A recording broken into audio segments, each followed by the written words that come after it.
Buenos días porque estamos en plena mañana, tanto en Lima, Perú, como aquí, en Tanti, en Córdoba, República Argentina. Y nos estamos comunicando con Gianfranco Brero.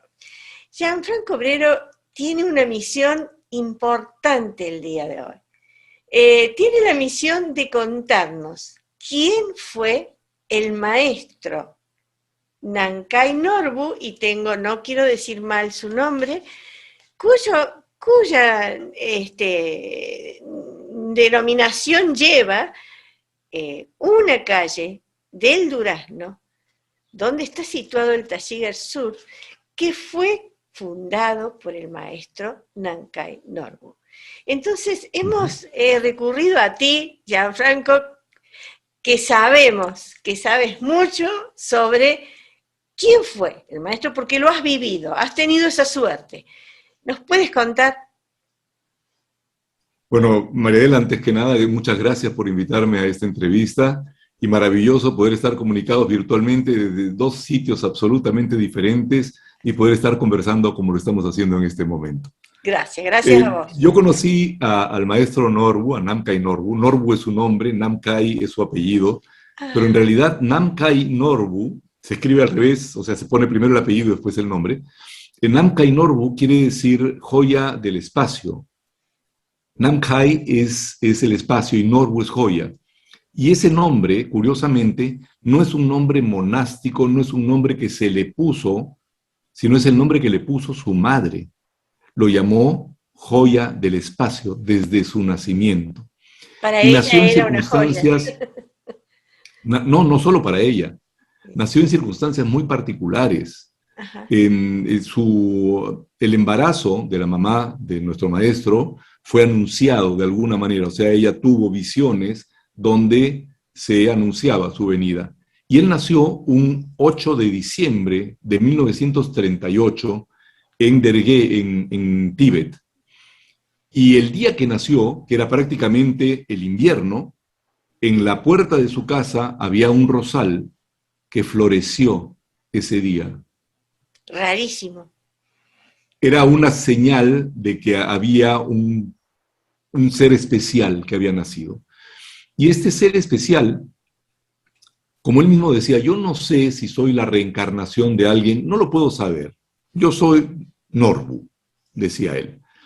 Y, y lo curioso que él siempre contaba es, pero tenía la facilidad de aprender las cosas más rápido que mis compañeros. En una noche yo podía aprenderme un texto muy largo. No sabía cómo, me lo aprendía.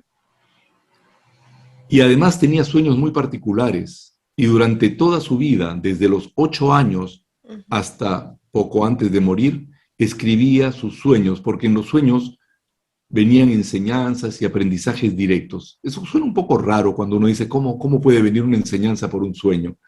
Pero lo interesante es que el maestro es considerado dentro del Tíbet como una persona que descubre secretos en los sueños, o sea, tiene una mente tan abierta que en este espacio increíble de los sueños llegan enseñanzas completas. Cuando te digo eso, que suena raro, es que de pronto el maestro sueña con una enseñanza y la sueña de manera muy particular, la ve escrita en letras doradas y cuando se despierta las escribe en un cuaderno. Después guarda el cuaderno y de pronto a los 3 meses vuelve a soñar. Perdón. Y ese sueño a los 3 meses se repite exactamente el mismo texto. Él lo vuelve a escribir y cuando compara los dos cuadernos son exactamente iguales. O sea, no es una cosa que esté pasando porque de pronto tú, no. Ve la enseñanza completa. Entre otras cosas. Y muchas de las cosas que hemos aprendido han venido justamente de esa manera. Como te digo, suena extraño que una persona tenga conocimientos así, pero lo interesante del maestro Norbu es que, de alguna manera, te voy a contar ahora parte de su historia, de alguna manera lo que hizo siempre fue entregar todo. Él no se guardó nada. Él dijo, yo les he enseñado todo. ¿Cómo sale del Tíbet? En el año 59, el Tíbet es invadido ya militarmente por los chinos.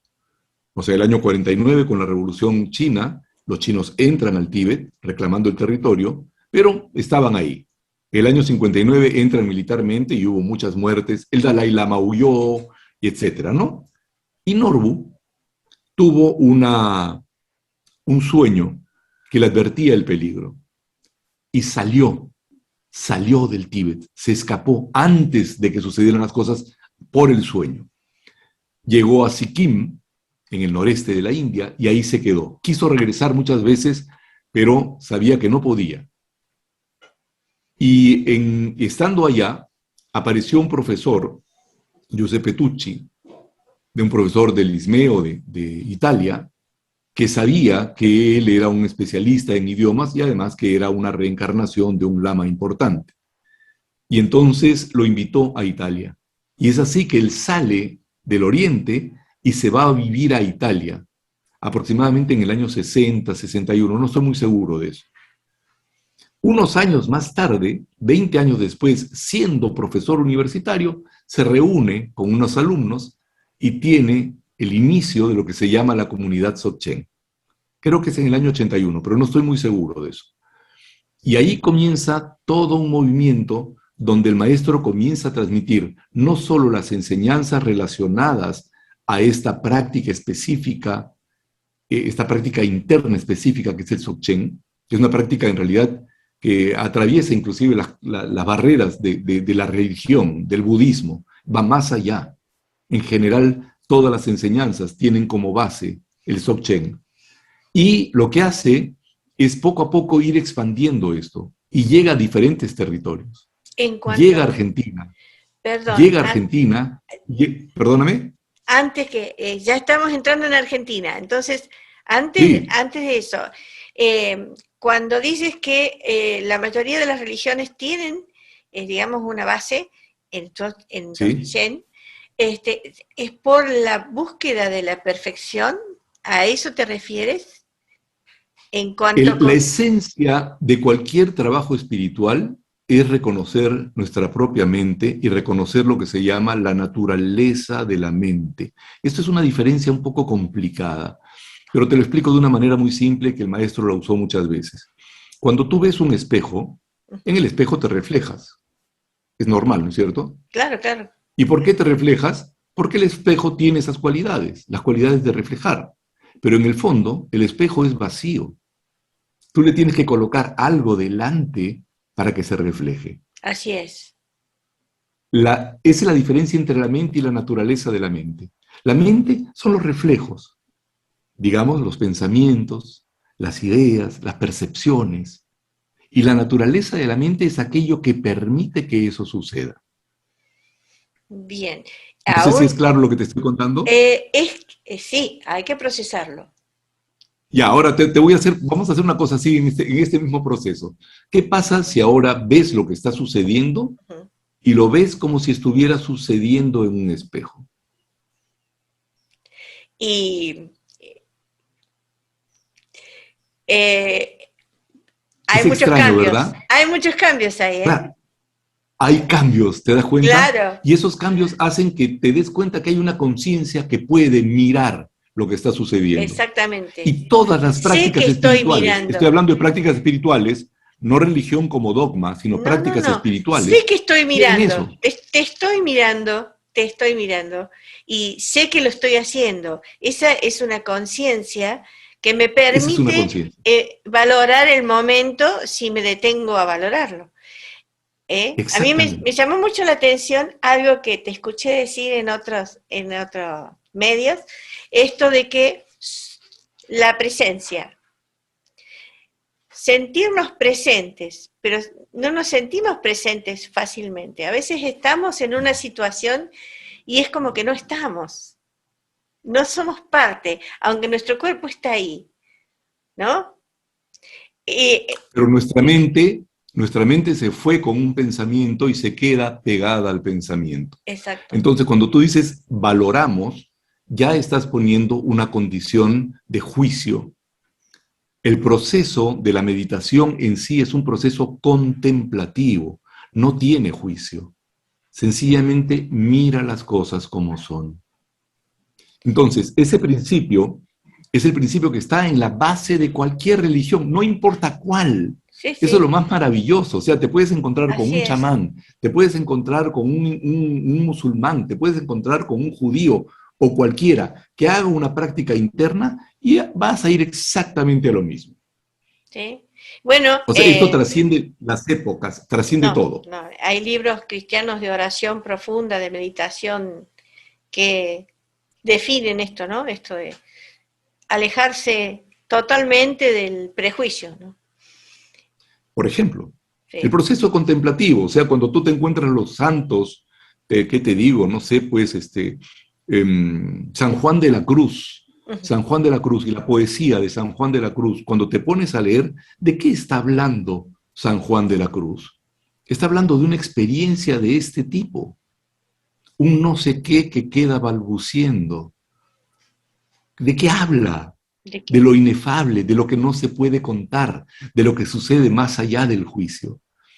Sí. Entonces, esta idea del Dzogchen es muy interesante porque en realidad podría ser, por decirte, cristiana, musulmana, judía o cualquier cosa, y el estudio del Dzogchen es un estudio de tu propia mente, de tu propio proceso mental. Ujú. Entonces, ¿por qué te cuento esto? Porque yo creo que es muy importante. Hay mucho prejuicio, y especialmente, no tanto en Argentina, pero acá en el Perú, por esta presión que hubo desde, voy a decirlo de la manera correcta, la invasión de los españoles a América, ¿no Sí, es es cierto? correctísimo. Donde se impuso una religión, cuando habían otros pensamientos y otras religiones, no digo una, otras, varias Sí, vale, religiones. sí. Entonces, se quedó esto como lo sacrosanto. Yo digo, si tuviéramos la mente un poquito más abierta, te pongo un caso interesante, hay un sacerdote jesuita, no sé si vive todavía, Anthony de Melo, que si Sí, no lo has leído te lo recomiendo. sí. ¿Y qué cosas Anthony de Melo te dice? Oye, un ratito, no te llenes de cosas, vacíate de cosas para que Dios pueda entrar en ti. Sí. Así Bueno, de simple. San Francisco de Asís. Bueno, Francisco de Asís es uno de los seres maravillosos que tuvo esta tierra. Un Sí. hombre que pudo tener un contacto profundo con ese, o sea, vamos a una cosa más linda, que pudo integrarse completamente en su verdadera naturaleza. ¿Por qué los animales se acercaban a él? ¿Por qué él podía estar en esos espacios? Porque él no sentía diferencia entre uno y otro, no había diferencia entre yo y el otro. Volvamos a Es la una maravilla, ¿no? Argentina. Regresemos a Argentina. Estábamos llegando a la Argentina y yo Dejemos te la elucubración. interrumpí. No me quería quedar con la duda. No, me parece Ahora me fantástico. quedaron un montón más de dudas. Bueno, antes de que entremos a la Argentina, yo no soy una persona espiritual, te cuento, María Adela. No lo soy en absoluto. O sea, nunca he estado pensando yo en una cuestión espiritual, ni un más allá, ni un más acá, nada. Sencillamente vivo la vida.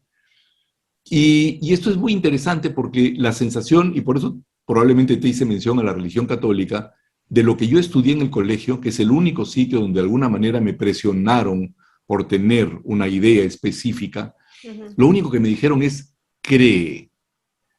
Y la pregunta es, ¿puedes hacer realmente que una persona crea?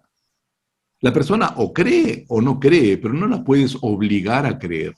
No. Te puedes decir, sí creo, pero en el fondo no está creyendo absolutamente nada. ¿Eh? Y cuando yo me acerqué al budismo por un camino diferente al Dzogchen, descubrí una cosa que siempre me llamó la atención, que me decía, duda, experimenta, y me dieron en la yema del gusto. Claro. Yo quería dudar, experimentar, porque comprobar de alguna manera lo que estaba sucediendo. Cuando conocí al maestro Norbu, él me dijo, prueba esto, a lo mejor funciona. A lo mejor funciona contigo. Eso te estaba Conmigo, diciendo. A lo mejor pero funciona exactamente, es contigo. conmigo, Claro. porque la experiencia es personal. Así es. Así Bueno, es. regresemos a la Argentina, como decías. Regresemos, regresemos. Llega, llega Norbu a la Argentina y encuentran esta maravillosa tierra que es Tachigarzur, allí en el Durazno, un lugar muy especial, lo debes haber conocido, Es es un lugar bellísimo. mágico, mágico realmente, y ahí se asienta la comunidad a la cual yo pertenezco. O sea, nosotros dentro de la distribución mundial, digamos, el Perú está vinculado a Tashigar Sur, lugar que he visitado varias veces, y Tanti también, me encanta de verdad. Bueno, la Las próxima vez veces que que nos iba, yo vengas me ya iba, tenés otro lugar donde pasar a visitar. pero te voy a buscar de todas maneras y nos vamos al diquecito a veranear un poquitín. Y sí, ahí, esos viajes los sueles hacer con tu esposa. Por lo general, no, por lo general, siempre lo he hecho con mi esposa, sí. Qué lindo, qué lindo. Qué lindo compartir esto, ¿no? Muy lindo. Charo Sí. es, digamos, la impulsora de esto. Charo es Ujú. mi esposa. Charo es la impulsora, es la que siempre ha tenido esta inquietud por conocer más de este mundo interior. Ella tiene un mundo interior mucho más despierto que el mío, ¿no? Yo a veces siento que he tenido una suerte extraordinaria en conocer al maestro. Y te voy a contar cómo lo conocí. Allá por el año 92, Charo logra encontrarse con una persona que enseñaba cuestiones de budismo tibetano, específicamente tibetano. Y esta persona que enseñaba dice, oye, en el verano del 93, en enero del 93, va a venir un maestro tibetano que se llama Namkhai Norbu. Y, qué bueno, qué bien, él es un maestro de Dzogchen ya. Y él habla italiano. Mira tú, yo estaba sorprendido, ¿no? Y tú también hablas italiano. Bueno, sí, sí. Entonces tú lo vas a traducir. Pero yo no sé nada de eso, soy un ignorante absoluto. Tú lo vas a traducir. Y entonces fui el traductor del maestro que entonces hacía las enseñanzas en italiano. Y mira pues estas cosas que vienen caídas del cielo, estuve a su lado explicando las cosas que él decía, traduciendo las cosas que él decía, no explicando, O sin sea, entender realmente, te lo digo, Mariadela, absolutamente nada. curso Simplemente yo repetía. acelerado. Fue un curso acelerado. Terrible. Y de ahí lo que tuvimos que hacer fue transcribir todas estas cintas para poder tener ese retiro ordenado. Y ahí, como yo traducía, lo que hice fue la transcripción, o sea, no solamente lo que yo había hecho en español, sino volver a escuchar al maestro en italiano y sacamos un pequeño texto de ese retiro específico del año 93. A partir de ahí yo me convertí en una persona muy inmediata para relacionarme con el maestro. Y te acuerdas que cuando conversamos antes de la entrevista te dije, no me Sí, trates sí, de usted. sí. Sí.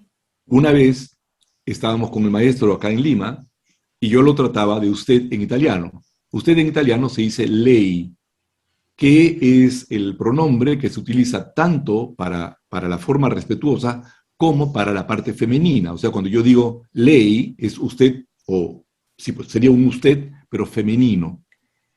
Yo no Ajá. le diría lui, que sería el masculino. Y entonces le decía, maestro, lei, y me dice, ¿por qué me dices lei? ¿Acaso yo soy una señora? No, digo, maestro, esa es la forma respetuosa. Yo me llamo Norbu, trátame de tú. Claro, claro. El maestro, decía, trátame de tú. Y me costaba trabajo. Sí, sí. Pero Porque estamos descubrí acostumbrados. que Sí. él buscaba este tipo de cercanía porque trabajaba muy internamente con nosotros. Claro. Y si no me equivoco, no sé si es el año 94 o 95, fue la primera vez que fui a Tashigar, donde vi al maestro ahí. Y estando por llegar, hicimos un viaje complicado, hicimos de Lima a Santiago, Santiago Mendoza, Mendoza hasta Córdoba, de Córdoba a Tanti y de Tanti al Algar. Era un viaje terrible, solamente un tramo en avión. Después decidí, ya, gracias a Dios, hubo un vuelo que era directamente Lima-Córdoba, así que se solucionaba el Menos problema. mal. No sé si se ha recuperado ese vuelo todavía, No porque estoy seguro. se suspendieron muchos, pero de a poco, De a poco se volverá. Pero lo interesante es que llegamos finalmente para el retiro y apenas llegamos, la gente de ahí dice, ¡ay, qué bueno que llegaron! El maestro anoche soñó con ustedes. Era uno de los sueños famosos del maestro, de los que te hablé al inicio, sí, y sí, sabía sí, que estábamos viniendo. sí, sí. Y eso ha sido el inicio de la comunidad acá en el Perú. O sea, a partir de ahí de la primera visita del maestro, obviamente, pero ya se comenzó a formar esta unidad y ahora tenemos una comunidad que sigue activa, sigue trabajando y sigue desarrollando las actividades que el maestro nos encomendó. ¿Cómo es el nombre de la comunidad allí en Lima? O sea, a ver, te explico un ratito. La comunidad, como comunidad, es la comunidad Dzogchen y está distribuida en lo que se llaman los GARES. El GAR son las grandes unidades. Hay uno en Argentina, hay uno en Baja California, hay uno en Venezuela, hay otro en Massachusetts, en Estados Unidos, y así a lo largo del mundo, en Rusia, en Rumanía, en China, ¿Y en en todos los Perú? lugares. ¿Cómo es? Acá Y está en Perú allí. lo que hay es un LING. El LING es, digamos, una unidad más pequeña que depende de un GAR. Y el nuestro se llama Norbu Ling. Norbu Ling, tiene el nombre del maestro. Bien. Me encanta porque la expresión de Norbu es como hasta, yo diría, risueña, como que lo vas a lograr, te dice, lo vas a lograr. No deseches, lo vas a lograr. El maestro tenía una compasión extraordinaria, un amor infinito, y siempre fue el que nos alentó a hacer las cosas. Y entonces yo le he visto esa mirada, como ves ahí, varias veces, y lo he visto también muy severo en otras. O sea, no es que él tuviera que estar sonriendo todo el tiempo para que sintiéramos que era fascinante, ni nada por el estilo. Él nos decía las cosas como eran. Y lo he visto renegar también y a veces ponernos en nuestro sitio.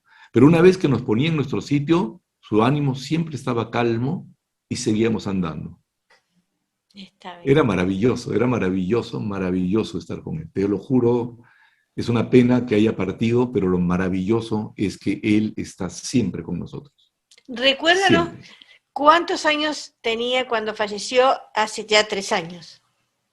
Él estaba por cumplir los 80, si no me equivoco. Espérate, déjame calcular. Sí, pues, él nació, sí, pues, murió el 18 y murió en septiembre, él cumplía años en diciembre, estaba por cumplir los 80 años. Los 80 años occidentales, en el Tíbet habrían sido los 81, porque ellos consideran un año de embarazo, digamos, un año previo. Pero digamos, más o menos tenemos una idea. Bueno, yo me quedo con muchas ganas de seguir charlando. Una pregunta importante que se me ocurre en este momento es ¿cómo ha seguido? No es sencilla. La pregunta no es sencilla. ¿Cómo ha seguido toda esta red de comunidades? Porque está bien, a nivel mundial es una gran comunidad, pero a nivel local son muchas pequeñas comunidades. ¿Cómo han seguido, una vez que ha partido el maestro, cómo sigue, digamos, la dirección, la organización, las charlas, quién las hace? El maestro se Las que dedicó, hacía él, ¿quién las toma? las que hacía él ya no se hacen más, porque en cada enseñanza suya era una enseñanza particular, pero lo que hizo el maestro muy sabiamente fue entrenar a sus alumnos. Es decir, ahora tú vas a enseñar esto, tú vas a enseñar esto otro, si tú quieres, obviamente. Nunca nos obligó absolutamente a nada. Pero una vez que una persona se desarrollaba, el maestro los hacía pasar por un proceso de entrenamiento para ver cuánto conocimiento tenían, etcétera, etcétera, etcétera, ¿no? Entonces, nosotros tenemos 4 grandes disciplinas dentro de la comunidad. Una tiene que ver directamente con lo que son los procesos de meditación, el concepto, la parte teórica, por decirlo de alguna manera, Sí, y sí, práctica también, sí, porque sí. son prácticas de meditación, que es lo que se llama el Santi Mahasanga. Tenemos la práctica del yoga, del yantra yoga, que es un yoga muy específico, muy bonito. Ustedes ahí en Tanti tienen a unas maravillosas profesoras, extraordinarias profesoras de yantra yoga, Y yo profesoras y tengo profesores. vecinas en mi barrio, vecinas que van regularmente a practicar. Sí, sí. Tenemos la danza, que es una forma de meditación en movimiento sobre un mandala, sobre un gran círculo de colores, y es una forma también de estar presente en ese instante, en esa presencia de la que estábamos hablando, y casi al final de su vida, el maestro se dedicó a recuperar canciones tibetanas contemporáneas e hizo que la gente bailara, las llamó danzas de gozo. Eso es el kaita. Y son esas 4 disciplinas que se trabajan en general en la comunidad y eso se sigue haciendo. En estos momentos, por ejemplo, ahora en estos días, hasta ayer, si no me equivoco, Ricky Suet, que seguramente lo conoces, de ahí de la comunidad de Tashigar Sur, está impartiendo una serie de instrucciones para una parte específica del trabajo de la comunidad. Y entonces se abre este espacio por Zoom y la gente se conecta con él y aprende con él. Es un lindo maestro. Y así pasa con el yoga, más difícil con la danza, pero también se hace. Te voy a ser totalmente honesta. Dime. Si bien yo conozco, he pasado por allí, conozco por la referencia, como te decía, de vecinas que asisten a yoga en particular, yo empiezo a tener un conocimiento un poquito más adentrado, más profundo de Tashigar Sur, a través de Adriana Battisti, que es la que se comunica con nosotros por el Durazno, porque ella hace un trabajo intenso como vecina en su comunidad del Durazno, Sí, claro. que es el barrio. Y cuando me empieza a contar de su intervención tan directa en la comunidad Doshem, bueno, empieza a surgir este interés y entonces empezamos a conversar mucho más y empiezo yo a compartir con ella charlas de conocimiento respecto a las actividades. Ella me manda mucho material, ahí es donde conozco el nombre de tu esposa, porque ella me lo envía, y luego el tuyo, y entonces, y luego, ahora, y no es por casualidad, estamos charlando. O sea que es una maravilla. Adriana Battisti tiene la culpa de todo esto. Adriana tiene la culpa definitivamente. Pero ahora lo bueno sería, y si es que te interesa, obviamente, que conozcas, que vayas un poco allá a Tashigar Sur. Sí, ya nos vamos a poner de espacio. acuerdo con Adriana porque ella quiere hacer unas entrevistas a los instructores y Claro. vamos a trabajar juntas las estrategias para entrevistar en forma así muy informal, a través de un teléfono, pero presencial. Ella va con su teléfono y hace una entrevista presencial. Vamos a trabajar ese tema y ahí seguramente voy a tener la oportunidad de Va a ser asistir. lindo, lo vas a disfrutar muchísimo. Lo vas a Seguramente que sí. disfrutar muchísimo porque además es gente muy buena, gente muy, muy buena y el trabajo que se está haciendo es realmente maravilloso. Gianfranco, yo te quiero agradecer un montón tu tiempo, porque esa paz que transmitís, yo creo que les va a llegar en forma directa a nuestros televidentes y por supuesto te vamos a enviar una copia del programa para que puedas tenerlo y veas cómo quedó una vez trabajado y todo, ¿no? Como hacen los editores, que eso ya yo, nada que ver. Bueno, así que por ahora vamos yo diría, si estás de acuerdo, vamos a dar por terminado hoy. Sí, y abrimos otro espacio para más adelante, definitivamente, María Sí, del. porque Más me bien, gusta. permíteme dos cositas, Sí, dos cosas pequeñas, sí, pequeñas. por supuesto. La primera es invitar a la gente de Tanti a que conozcan Tashigar Sur. Allí en el Durazno encuentran la calle que se llama Namkai Norbu y al final de la calle, Ahí está, ahí eh, está. ahí está. Es Sí. un sitio maravilloso. Y la segunda es esto de acá. Esto de acá es una frase escrita por el maestro, ahí está su firma, Shogun Namkai Norbu, y acá arriba dice enjoying forever, gozar para siempre.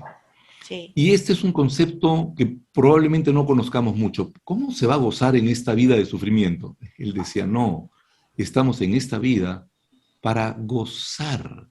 Gozar quiere decir disfrutar de nuestros sentidos, pero mirando que estamos disfrutando, sin juicio, sin ningún tipo de aversión o exceso de, ¡ay, esto me gusta! Sencillamente contemplar. Contemplar es lo que nos va a llevar a tener una paz interior, a relacionarnos más con nosotros mismos y amar a nuestro prójimo de una manera sin límites. Y como vos lo sintetizaste muy bien en otras circunstancias, aprender a ser felices solo con estar vivos. Claro. Tenemos una oportunidad maravillosa Así es. y que se va muy rápido, eso también es importante. Y sí, lo que es presente en este momento ya pasó, Ya pasó. ya pasó. Exactamente, mi querida. Así es. Marianela, es un placer conocerte, es un placer además Igualmente. disfrutar una conversación tan sencilla, tan amable y ver tu espíritu abierto y alegre, dispuesta a trabajar con la gente. Muchísimas gracias, de verdad.